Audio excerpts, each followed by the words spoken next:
I'm Brandy Boggs. I'm a Maxwell Street resident, homeowner, years before Greenlife. I've spoken to some of y'all before, and I'm here to represent my family, 4 folks that live in Maxwell Street. And I couldn't help but to notice as I looked around during this 10-minute video, a lot of eyes wondering, a lot of kind of just maybe frustration. I hear Councilwoman's Cape frustration. I appreciate that. And this is 10 minutes. This has been over 4 years for us. I wake up to it every morning. Dr. Mumpower, you've mentioned before for us to call the police when we have issues, to make it aware of that. We do that. Very little comes out of it. I myself have been served well by the Asheville Police Department. However, I have witnessed Mr. Thompson who has not been served well, and other residents, including myself, who don't always call the police because we don't want to be singled out the way Mr. Thompson's been singled out. I'm not here to represent Mr. Thompson. I'm here to represent my family of 4, elderly neighbors that couldn't come, and other folks that have lived there in this area. It isn't rocket science. It's pretty simple. It's really simple. 10 minutes might be a lot. I spent 20 minutes this morning myself guiding in a very frustrated truck driver.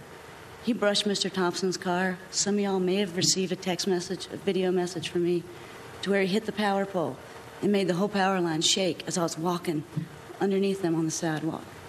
I've witnessed this many, many times. This happens. All my cars have been hit. All of them.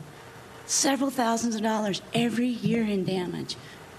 I'm late to appointments because I come out and my car's damaged, totaled. I've had 4 different vehicles hit since Greenlife. I lived there 3 years prior to Greenlife. Never had a vehicle hit. This is an issue. This proposal Mr. Swan has proposed, it's not a solution. It's a Band-Aid. Yes, it's not in my front yard, but it's up the street. The small trucks are the majority of the traffic. The small trucks are still going to be there. Most likely with this expansion, the small trucks are going to expand as well. This isn't a solution. It's nothing more than a Band-Aid. Please be proactive. It's not rocket science. You're very right on that. Anybody can see this. My kids, 8 and 10, they don't understand. They look at us. We discuss this every day, and they want answers. They don't understand. I'm trying to teach them to follow the law. I'm trying to teach them to be good citizens. I'm trying to teach them you do good deeds and it pays off. And they look at us and say, well, how can they do this? Well, that's against the law. How are they doing this? How's this happening? Well, who's supposed to enforce this?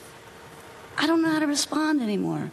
I don't feel like there is enforcement. I don't feel like the city council, some of you weren't there then. I don't feel like it's being addressed. Thank you. This is not a solution.